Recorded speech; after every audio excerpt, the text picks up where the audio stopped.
Good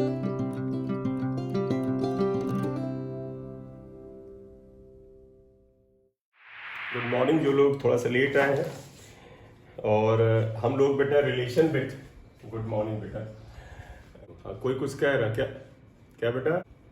अच्छा shirt, तुम्हारा ध्यान बेटा इतनी तेजी से शर्ट पे चला जाता है, मतलब घर पे मतलब अच्छा एक चीज बताओ। नहीं चलो एक बात बता मेरे को, क्या मैं क्लास में क्या तुम्हें रोते हुए नजर आता हूँ? हम्म, हाँ ये लड़का सही बेटा। तुम अब बेटा आएंगे, तुम बताना तुम्हें चॉकलेट खिलाएंगे, है ना? चलो एनीवेज, ये कह रहे थे मैं तो यार हमेशा ही हमेशा खुश रहते हो, लेकिन तुम बच्चों के सामने हम हमेशा खुश रहते हैं।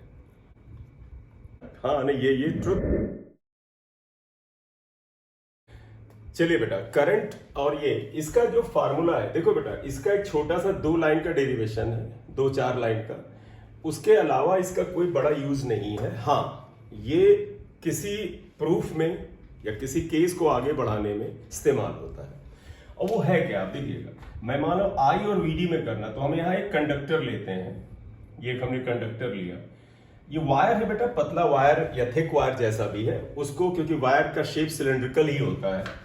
इसमें अगर करंट आई जाती है, ये आपकी करंट आई है, यहां से एंट्री करती है, इसका area of cross section A है। इसमें इलेक्ट्रॉन, तो पता जिधर करंट चलती है उसके अपोजिट इलेक्ट्रॉन चलते हैं। इलेक्ट्रॉन की जो वेलोसिटी होती है उसे हम ड्रिफ्ट वेलोसिटी कहते हैं, तो इसे आप वीडी से लिख सकते हैं। अब एक टर्म नया लाएंगे, पहले तो लेंथ लिख लो इसका। ये यहां पर हम ये ले रहे हैं, देखिएगा एन, इफ करके ले, if N is free electron density बेटा। इसका मतलब होता है नंबर ऑफ फ्री इलेक्ट्रॉन्स पर यूनिट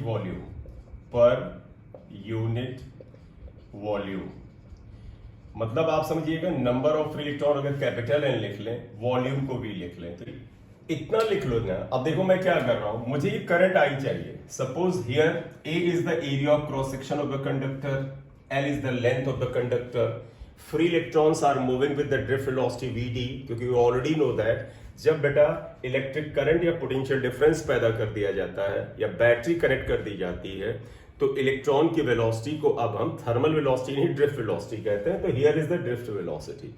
देखो ये नंबर ऑफ फ्री इलेक्ट्रॉन्स पर यूनिट वॉल्यूम है। अब देखो बेटा, सिंस हम ये लिख रहे हैं, देखो हम कैसे साबित करेंगे, ध्यान देना।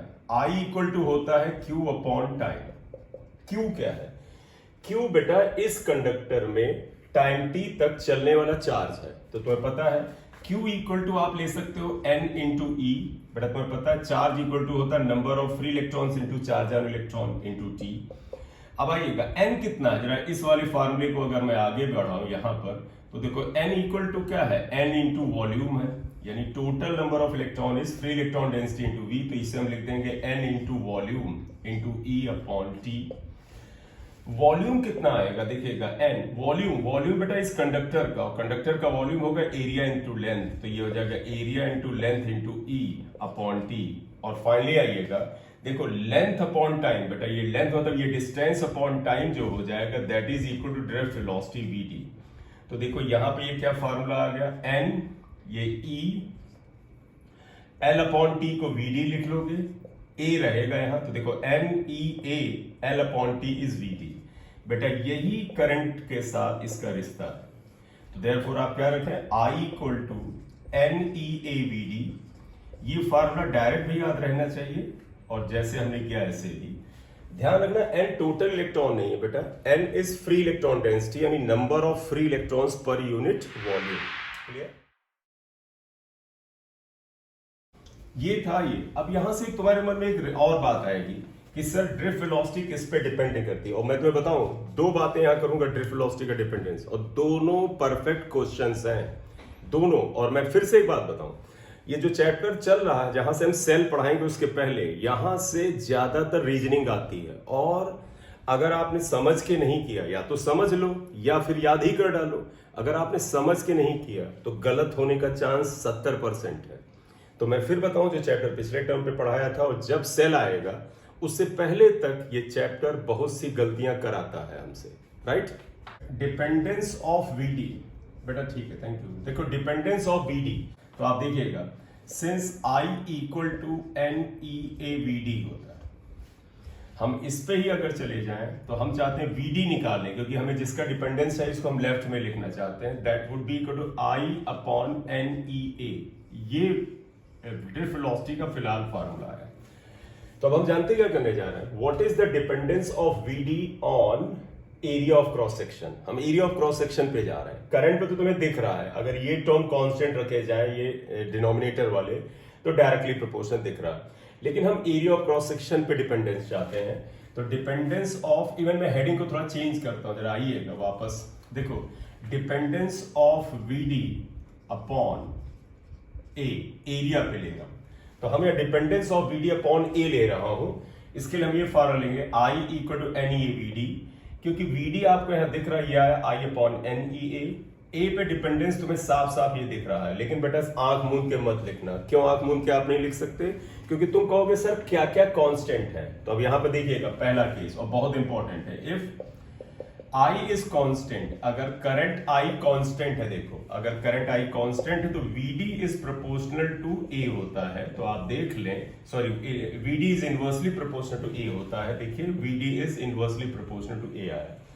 इसका मतलब ड्रिफ्ट वेलोसिटी और एरिया ऑफ क्रॉस सेक्शन में रेक्टेंगुलर हाइपरबोला का ग्राफ आता है, और ए में ये ऐसे आएगा, एरिया ऑफ क्रॉस सेक्शन बढ़ने के साथ ड्रिफ्ट वेलोसिटी घटेगी।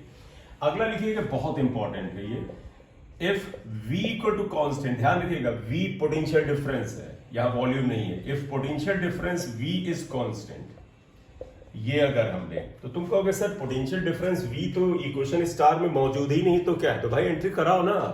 तो आप लिखोगे since V equal to IR होता है, ये ओम्स लॉ लिख रहा हूं, तो I इक्वल टू V/R आ जाता है। देखो I की जगह पे यहां V/R कर सकते हैं, तो देयरफॉर VD इक्वल टू, बेटा देखो I की जगह V/R लेते हैं, V/R NEA आया ये। लेकिन आप कहोगे कि ठीक है सर, देखिए पोटेंशियल भी अगर कांस्टेंट हो तो इनवर्सली आया, नहीं बेटा।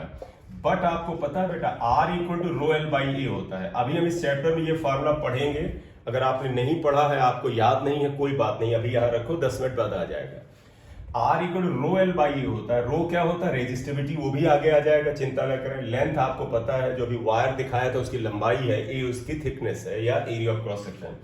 अगर इसको हम यहां लिखें तो देखो VD इक्वल टू क्या आ जाता है, VD equal to V upon R को लिखेंगे रो L/A, NEA आ जाता है। ए से ए कैंसिल कर दें तो आप देखिए ये फार्मूला आता है, और यहां पर दो जानकारी आपको मिलेंगी, एक VD equal to potential difference upon, देखो रो LNEA, देखो रो NEL आता है। रो बेटा जानते हो किसी कंडक्टर की प्रॉपर्टी होती है, हम पढ़ेंगे, कांस्टेंट होता है। एन फ्री इलेक्ट्रॉन डेंसिटी, ये हमेशा कंडक्टर पे डिपेंड। देखो फ्री इलेक्ट्रॉन डेंसिटी का मतलब समझना, जो अच्छा कंडक्टर होता है उसमें एन ज्यादा होता है, क्योंकि फ्री इलेक्ट्रॉन्स ज्यादा होते हैं, और जो बुरा कंडक्टर होता है उसमें कम होते हैं। तो इसका मतलब एन भी जो है ये कंडक्टर के नेचर पे डिपेंड करता है। रो कांस्टेंट होगा, चर्चा में आ जाएगा, आप चिंता ना करो। N free electron density depends upon conductor. अगर मैंने ये आयरन का कंडक्टर ले लिया तो एन फिक्स होगा, यू कैन नॉट चेंज, आप चेंज ही नहीं कर सकते। ई तो चार्ज ऑन इलेक्ट्रॉन है, तो वो तो हमेशा यूनिवर्सल कांस्टेंट है, वो तो गति पे भी नहीं बदलता है। तो आप देखिएगा यहां से क्या निकल के आया, VD is proportional to 1/L आया। और गौर से देखो इसमें कहीं पर भी एरिया ऑफ क्रॉस सेक्शन नाम की चीज है, कैंसिल हो गया।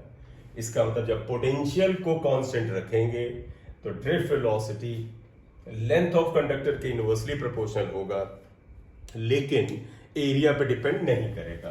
तो मैं अगर आप लिखूं, देखो इसका कंटिन्यूएशन है, if potential difference is constant, ये वाला लिखो, therefore if V is constant then क्या आया बेटा, drift velocity is proportional to A⁻0, that is independent of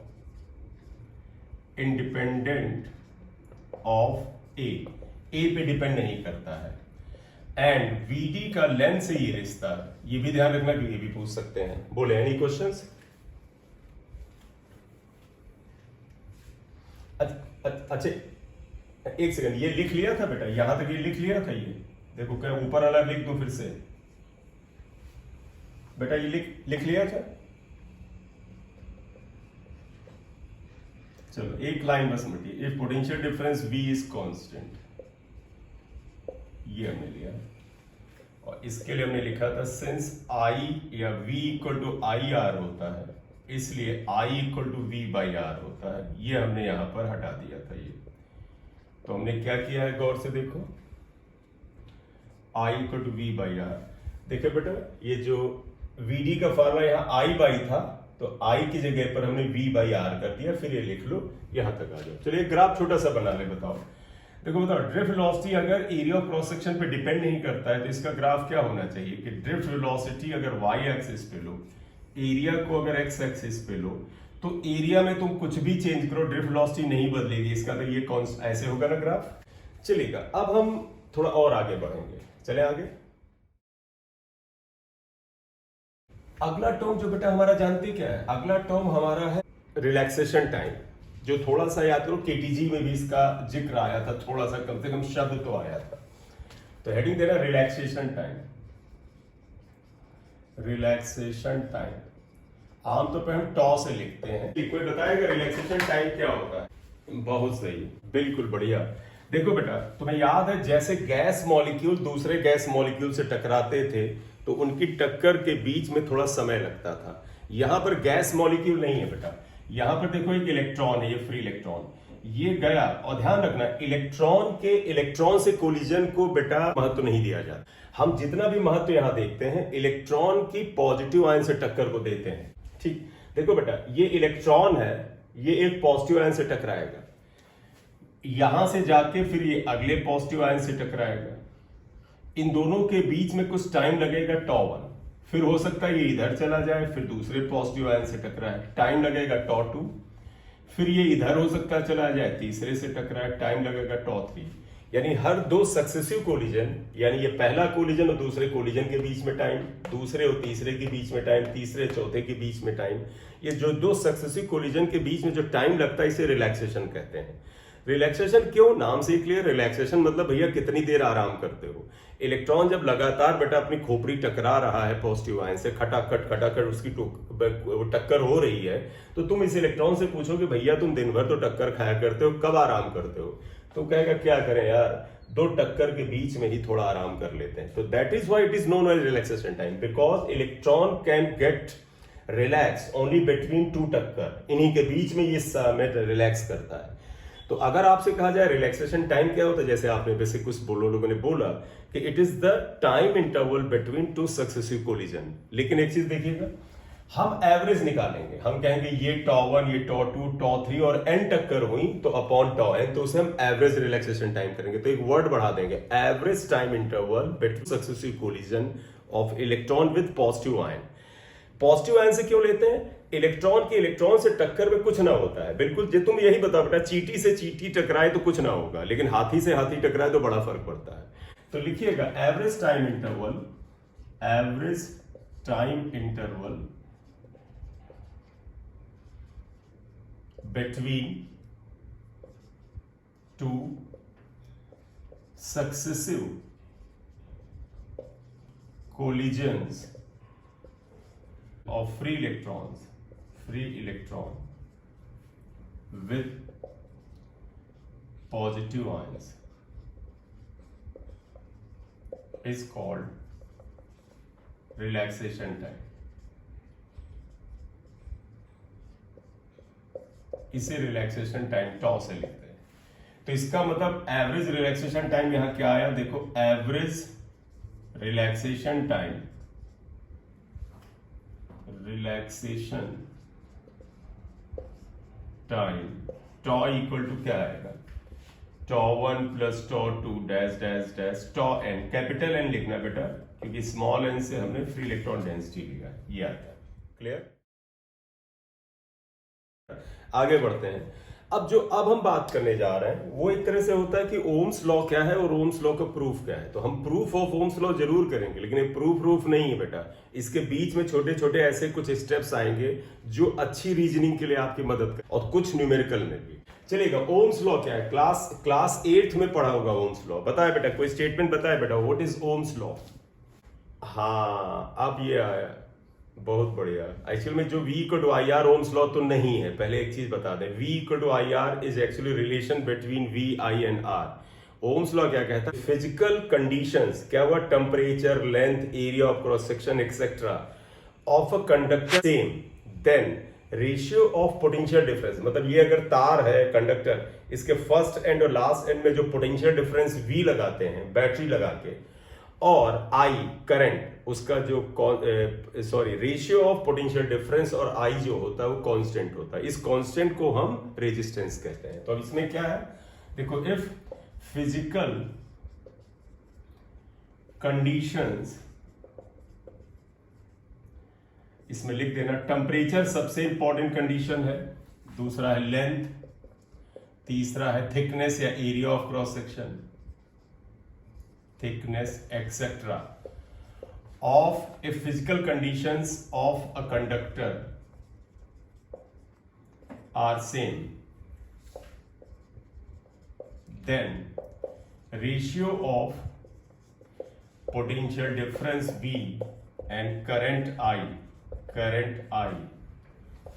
is constant होता है, that is V upon I equal to constant। Condition ध्यान रखना, टेम्परेचर अगर हम बदलाव नहीं कर सकते, ये कांस्टेंट रेजिस्टेंस कहलाता है, R से कहते हैं। This constant is called electric resistance, electric resistance इसे कहते हैं, R से लिखते हैं। तो इसका तो ओम्स लॉ हो गया V upon I equal to R, ये फिलहाल ओम्स लॉ है। बोले क्लियर? अब मैं इसको बार बार कहाँ तक करें, इतना एक जनरल एटिकेट्स होता है कि अपने माइक को बीच बीच में देख लो, जब बात करते हो ना, जैसे इस समय हमसे आप बता रहे हो गया नहीं हुआ, उसी दौरान आप में से कुछ आई का जो रेशियो है वो कांस्टेंट है, तो इसका मतलब V और I का अगर हम ग्राफ बनाएं, V को Y एक्सिस पे ले, I को X एक्सिस, तो उसका जो स्लोप आएगा वो रेजिस्टेंस के बराबर होगा। तो इसका तो V और I डायरेक्टली प्रोपोर्शन है, तो इसका तो वोल्टेज और करंट में जो ग्राफ होगा it will be straight line. तो देखिएगा, अगर आपसे कहा जाए ओम्स लॉ के लिए क्या ग्राफ है V और I का, तो ध्यान रखिएगा, I हम इधर ले रहे हैं, नहीं तो लेकिन वोल्टेज इधर ले रहे हैं, नहीं तो स्लोप नहीं निकलेगा। V और इधर हम अगर ले लें और I इधर ले लेते हैं, V और I का रेशियो अगर कांस्टेंट है तो इसका तो V is proportional to I होता है, इसका मतलब इसका ग्राफ स्ट्रेट लाइन होगा। और अगर Y एक्सिस पे V को लिया है तो इसका जो स्लोप आएगा बेटा, इसका जो स्लोप आएगा ये डेल्टा V होगा और ये डेल्टा I होगा, ये बेटा delta V delta I। Slope of VI graph अगर लें that is equal to M, slope of VI graph, इसको हम M से लिखते हैं, ये tan थीटा के भी बराबर होता है, that is equal to delta V upon delta I and that would be equal to resistance, यानी इसका स्लोप जो होता है वो रेजिस्टेंस के बराबर होता है, इक्वल होता है। बोले क्लियर? अब एक कंडीशन ये आई कि क्या ओम्स लॉ एक यूनिवर्सल लॉ है? ध्यान रखिएगा, ओम्स लॉ यूनिवर्सल नहीं है, क्योंकि हमने शुरू में ही कंडीशन लगाई कि if temperature, area of cross section, length is constant, तो ohm's law is a conditioned law, it is not universal law. It is true for, तुम कहोगे कि सर क्या V और I का रेशियो हमेशा कांस्टेंट होता सभी के लिए? नहीं बेटा, ये मेटालिक कंडक्टर्स के लिए, वो कंडक्टर जो मेटल के हैं उनके लिए, और लो करंट पे, छोटी करंट पे, क्योंकि आपको पता है, बात को ध्यान से सुनिएगा, अगर करंट बहुत बढ़ जाए तो करंट का हीटिंग इफेक्ट आ जाता है, और जब करंट हीटअप करने लगेगी वायर को तो उसका टेम्परेचर कांस्टेंट नहीं रहेगा, और टेम्परेचर कांस्टेंट होना ओम्स लॉ के लिए जरूरी है। तो ध्यान रखिएगा, ओम्स लॉ निहायत कंडीशन लॉ है, ये लो करंट, कम करंट के लिए, स्मॉल करंट के लिए ही ट्रू है, और मेटालिक कंडक्टर्स के लिए ट्रू है। अदरवाइज हमारी दुनिया में कोई भी सर्किट ओम्स लॉ का शब्दशः पालन नहीं करता है, किसी का भी ग्राफ स्ट्रेट लाइन आपको नहीं मिलेगा, राइट? तो लिखो, ohms law is not a universal law, ohms law is not a universal law,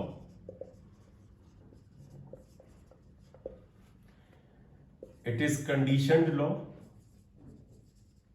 conditions हम पहले लिख चुके हैं, कंडीशनड लॉ,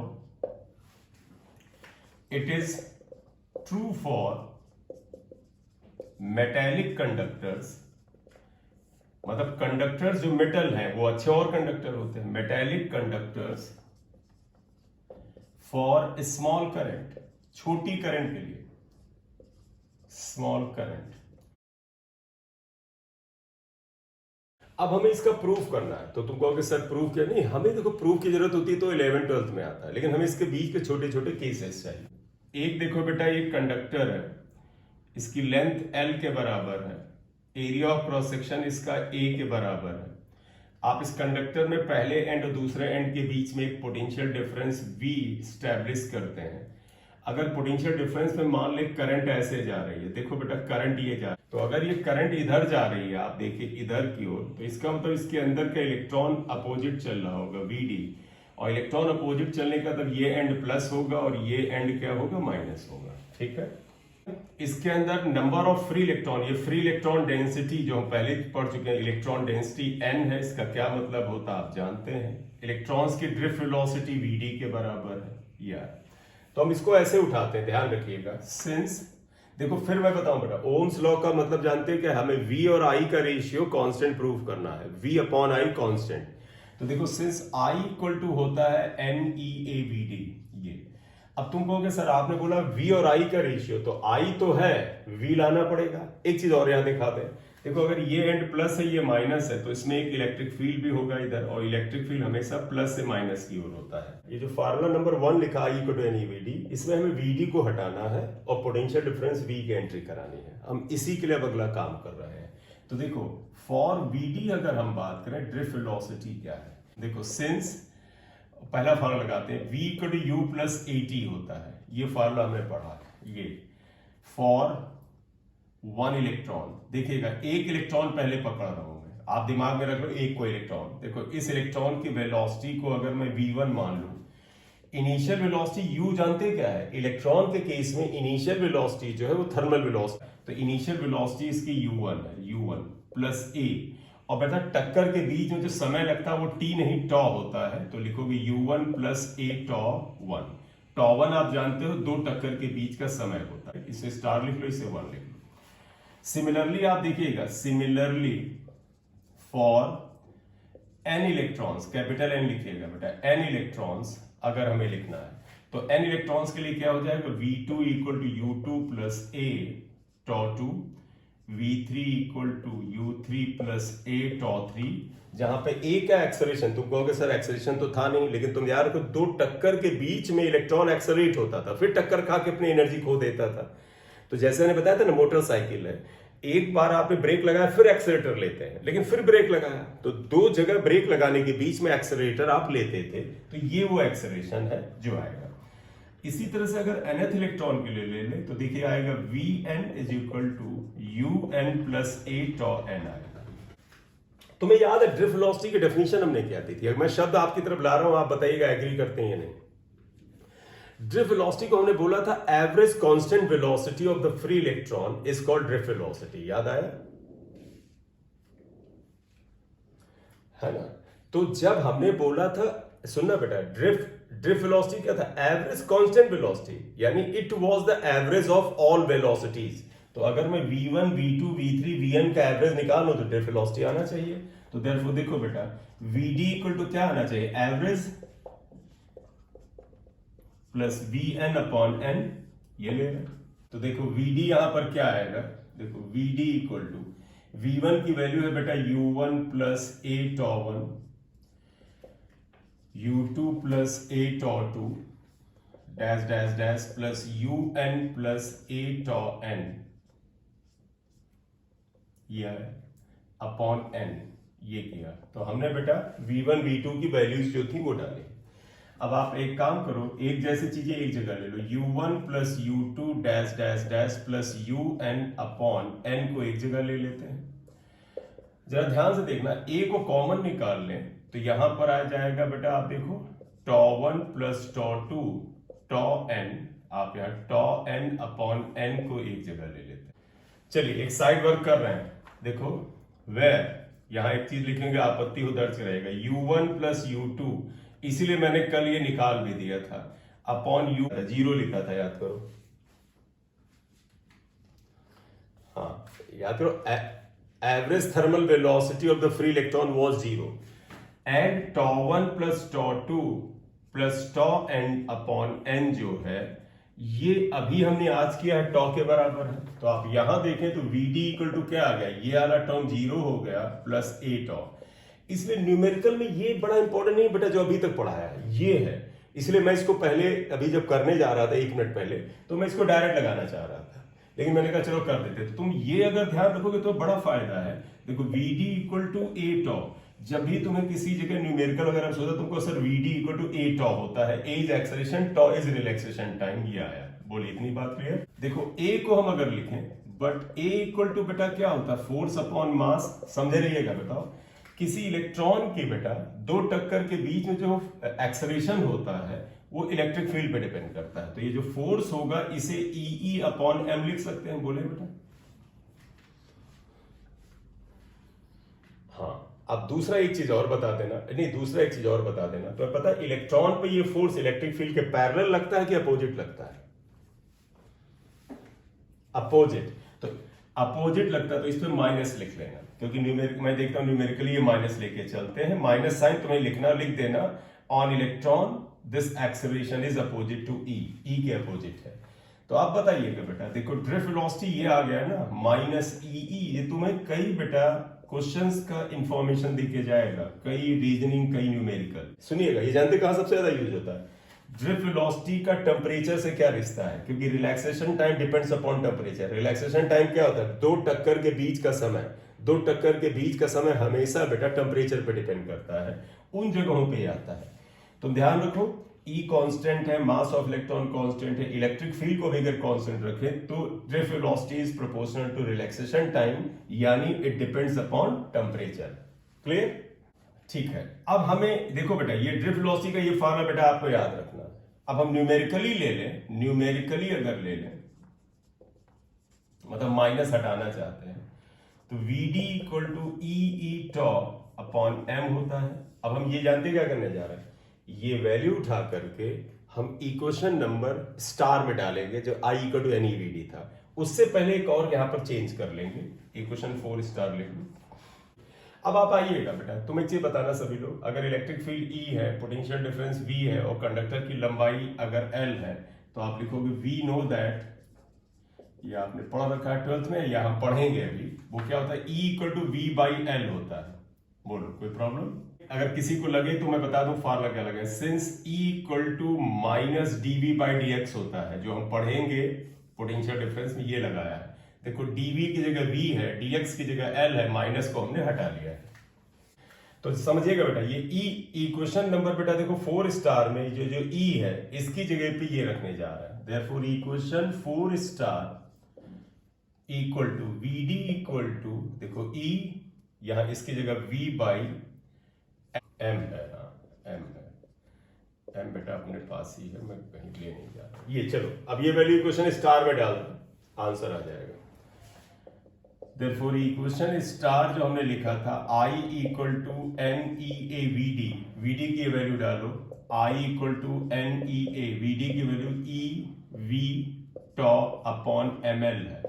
ध्यान रखना हमें ओम्स लॉ प्रूव करना है, यानी v upon I equal to constant. तो ऐसा करते हैं, देखो v इधर है, i इधर ले आते हैं, ये इधर ले आए, तो देखो ये आएगा एम एल अपॉन, या चलो हम अरेंज आप खुद कर लीजिएगा। देयरफॉर v अपॉन आई देखो आ जाएगा एम एल अपॉन, ये l है, एन ई स्क्वायर टॉ ए।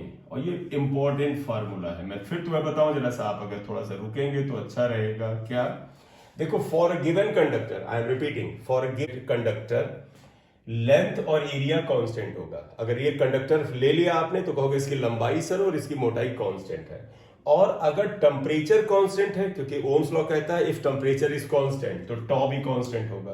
तो for given conductor L constant, A constant, temperature constant होने पे tau, relaxation time constant, mass of electron constant होता है, चार्ज ऑन इलेक्ट्रॉन कांस्टेंट होता है, फ्री इलेक्ट्रॉन डेंसिटी कंडक्टर पे डिपेंड करती है। तो हमने बताया फॉर गिवन कंडक्टर, यानी कंडक्टर का एन कांस्टेंट होगा।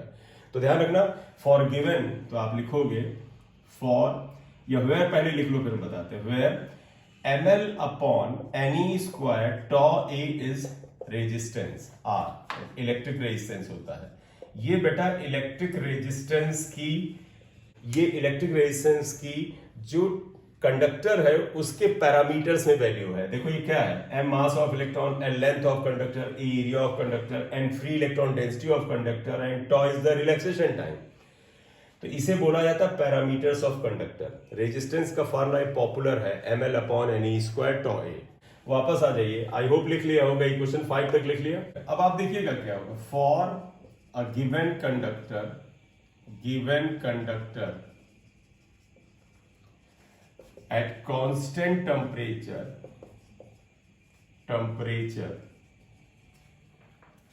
ml/ne² τ a is constant होता है और r के बराबर है।